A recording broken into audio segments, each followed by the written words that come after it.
Muse have returned with a brand new single and it's called Cryogen. So this is the third single that Muse have released of this most recent album cycle for the recently announced new album, The Wow Signal. A very, very silly announcement where they tied a tablet to a balloon and sent it into outer space for it to play a short animated, wow, new album coming out thing. But you know, it's beautifully Muse. I love how eccentric they've stayed. And honestly, the couple of singles that have come out of this so far have been extraordinarily encouraging.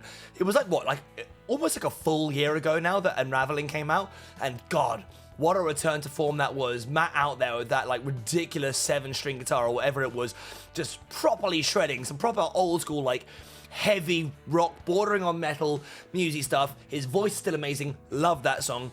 I mean, I guess we all assumed it was probably going to be attached to an album cycle, but it took them a while to then get to this next point where they announced the Wow Signal and they released their second one, Be With You, which was also really, really good. It had a little bit more kind of like maybe Second Law influences on there, more electronic-y kind of feel to it, was more of a build-up. But my God, when it did actually hit that climax, again, it's such a like deep, rich tone. God, I've been very much infused by Muse recently since these couple of singles have come out. I've been listening back through all the old catalogue and really getting my, you know, my Muse nostalgia really kicked in the butt. So always excited to see another one. It's interesting though, because the album doesn't come out till June 26th, which is 60 days and 10 hours and 50 minutes from when I'm currently recording this. So it's still a fair amount of time away. We've got 2 whole months, but we've got 3 singles out. So I wonder how many more of these we're going to get, even though they do appear to be drip feeding us, because Cryogen came out 2 days ago, and they've only released a visualizer, but I did sort of notice that they've got a music video on the way, but I can't wait, so we're going to go through the visualizer anyway, and if the music video is worth talking about, we'll go through that too when it comes out, but I can see them eking it out. My point being, I wonder how many more singles we're going to get before the album actually comes out, but either way, I'm here for it. I'm a long-time Muse fan, and it's really fun to sort of feel them come back into not a genre, I was going to say a genre I like more, but the last few albums of theirs have not hit with me anything like as hard as some of their more classic stuff, so it's nice to see them potentially going back to something more in their roots. So what we're going to do is chuck on Cryogen. We're going to go through it. It's my first time listening to it. I'll pause and we'll have a little talk about anything that comes up that's interesting and analytical, and then we'll have some final thoughts at the end. So without any further ado, let us listen to Cryogen with this lovely visualizer. It's a horrible noise. Okay. Right. I know it's a very easy comparison, but my immediate thought was it's a bit Plug-in Baby. It's got this kind of like up and down, very scale-ish, very heavily distorted sort of like lead guitar line completely on its own, even though I think I can hear like a phaser or some other crazy guitar effects going on in the background of this already, but already quite hopeful. Like the sound of that. Okay. Ooh.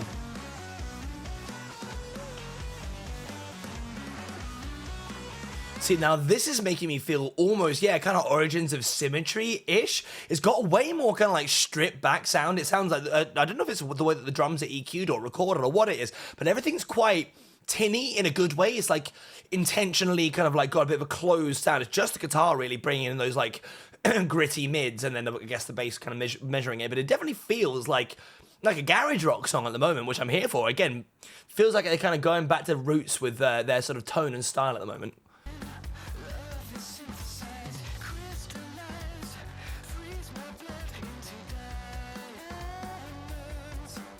I like the rhythm going on there. The drums and the bass are doing a lot of work there to keep this really interesting. They're like, once you get used to it, it's not so bad, but the way that the drum beat is like, it's like not quite predictable. There's lots of offbeat stuff there. It's really nice. And then you've got Matt Bellamy's typically quite legato vocals over the top of it. You know, this is like more wondery, high-pitched stuff.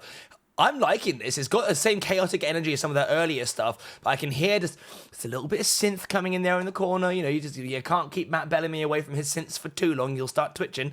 So I'm liking the sort of mixture between the kind of blend of the older and the newer styles here.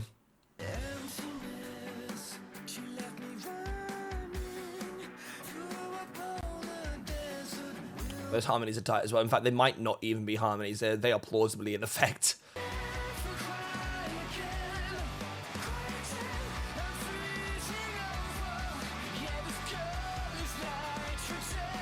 Oh, I really like that chorus. There's lots to talk about there. Man, to start with, I again, still has that kind of more chaotic energy. The riff is flipping quite quickly. The drums haven't varied massively from the verses, but the da-da-na-na, ba-da-da-da, it's got very much like more in-your-face kind of push there. That was a very nice choice of chord at the end there. The melody hit like a really nice, was that like a harmonic minor or something like that? Or it had a cadence in there that I'm not used to.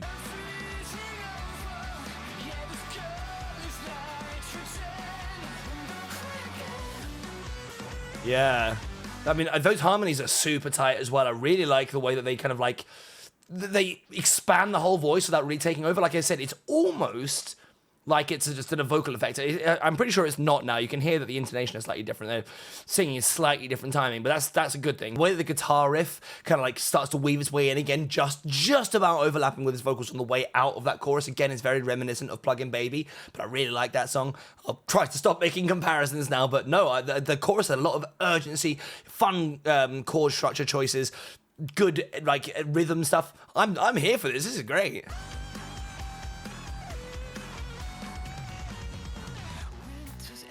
Okay. That's interesting there. Coming into the beginning of that verse, the drums shake it up for a little bit, and you just have the hi-hat holding a steady on the beat hit for a second, and it really shows you just how much there's like, not janky, but they're kind of like more offbeat. It's almost got like a kind of Latin feel, like dum ba dum dum dum bam, something like that, or maybe not, I don't know. But either way, that rhythm really does a lot for that chorus. So that verse, so you take it out for like half a second for the intro bit there. It makes a lot of difference. I like the way that it's all varied up. It's really, really good shit.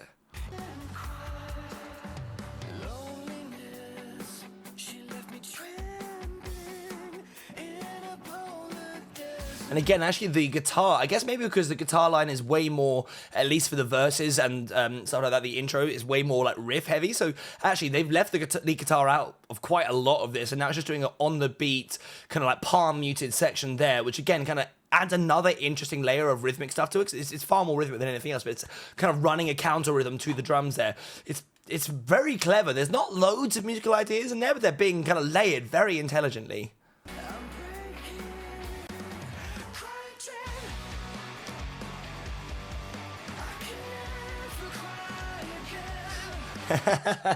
I've just clocked the lyrics though. God damn it, Muse, you never fail to be Muse, do you? Cryogen, what is it? I can never fail to cry again, or something like that. Yep, Cryogen, I can never cry again. Cryogen, I'm freezing over. Yeah, this girl is nitrogen. Don't cry again. I mean, I'm not gonna lie, they're kind of hilarious, kind of sad. I don't know if I'm the only one who thinks that, but you know, good old Muse. There's some fun lyrics, like, well, good. It's a fun rhyme. I enjoy Cryogen and cry again being the, the lyrical genius behind this one. Okay. Ooh. The bass really kicked out there. Somebody stomped on a pedal there and really had this like deep growling warmth to the bass tone there, I guess because it's taken over. And again, yet another set of rhythms. The drums now going completely ham on the crash cymbals, or lots of tick going on there. The drums have, so the bass has really taken over as the sort of like lead root of the chords here. Nice change up of timbres for a middle eight. I'm down. Also, it feels like the drum rhythm has gone into halftime now, which is nice because it's been quite frenetic so far. So even though there's still quite a lot going on, the actual layer where the beat is lying has halftime for this section, which is nice. Ooh. Oh, gotta love a little fall like that. The beer, boom, God, you feel it right in your pit of your stomach.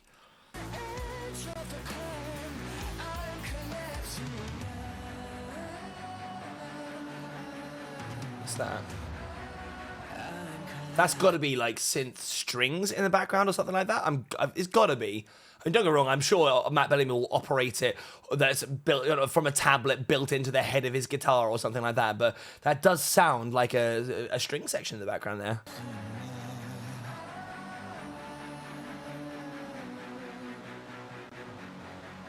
But like deep strings, there's like violas and cellos and stuff. There's no violins in there, I don't think. And it's kind of like sinking in with a like nice gainy bass tone. And I think maybe now there's some rhythm guitar coming in there too. It's a very rich sound.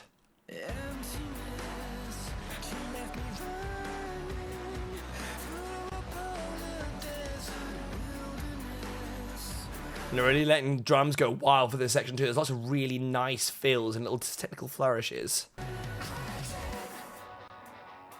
Ooh, a little dropout section. Okay.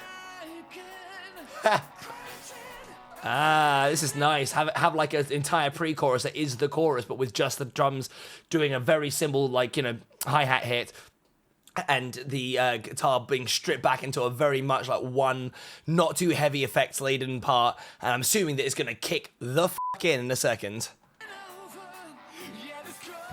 Oh, build the tension with the toms.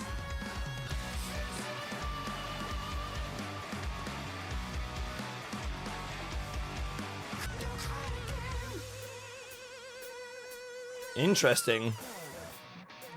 Wow, so we've got like another whole minute of this song left, and it seems like it's transitioning into like a totally distinct section, because that really did feel like a song, like, you know, in its entirety there right now. It's 3 minutes, 4 minutes in fact.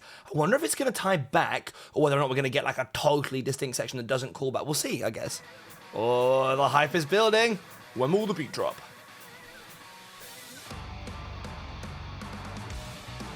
Okay, yeah. It's a little bit like Unraveling, actually. I believe there are a couple of sections in there where he just kind of like lets the guitar go completely unchained, and it's kind of like the main event is just this big riff. I quite like it. It doesn't happen too often. You can't do it like with every song, but the occasional one that just has like an overhanging section, I often really, really like that. I bet you this song is a mad mosh pit too. Ooh, okay. Little bass solo there, well, sort of. Okay, so yeah, that was in fact, like, it wasn't like a totally distinct section. I feel like the you know, the chord structure and, you know, most of the ideas were from the previous part of the song, but just having like a full minute-long, quite heavy instrumental outro. I dig it. That's so fun. I love that. I really, really did.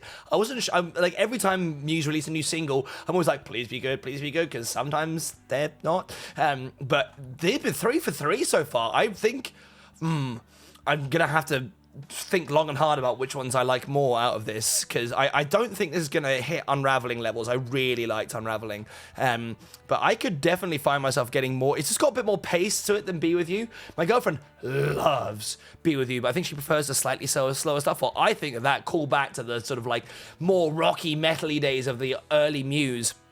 It's really doing it for me. I am so here for this new era. Like, you just never know when a band is suddenly going to go back and start like cranking out bangers like they used to. It's a nice set of timbres. Everything's kind of like a blend. It's still got some of that more modern electronica kind of, you know, like Second Law style stuff in there. I guess it's going to be a nice mixture, kind of hybrid album maybe, because again, Be With You has definitely got a lot more of that like synth-laden sound. But the other two songs so far have been like, you know, I wouldn't struggle to define them as metal, to be honest. It's like, well, it's definitely hard rock at the very least, which is great. That is right where my taste sits. I really, really enjoyed that. I'm extremely excited for the rest of it. 60 days is too long to waiting for the rest of this album, and then I guess, oh god, they're gonna. I don't even know if they're touring or if they've announced a tour or not. But I would love to go. But I'm gonna go ahead and say that those tickets are gonna be expensive. I think I paid like 80 quid for them like 10 years ago to go see them on the Drones tour. So we'll see. Anyway, that was pretty hype. I enjoyed that a lot. If you couldn't tell by my enthusiasm, but I would be curious to know in the comments, what do you guys think? Which of these 3 singles they've released so far is your favorite? I'm gonna say it's still Unraveling for me, but I think after a few more listens, there is a conversation to be made about Cryogen also filling in that slot. So we shall see, but let me know in the comments. Other than that, if you like the video, consider subscribing to the channel. It helps me a lot to try and build something here. Have a wonderful day, and I'll catch you guys in the next one. Peace.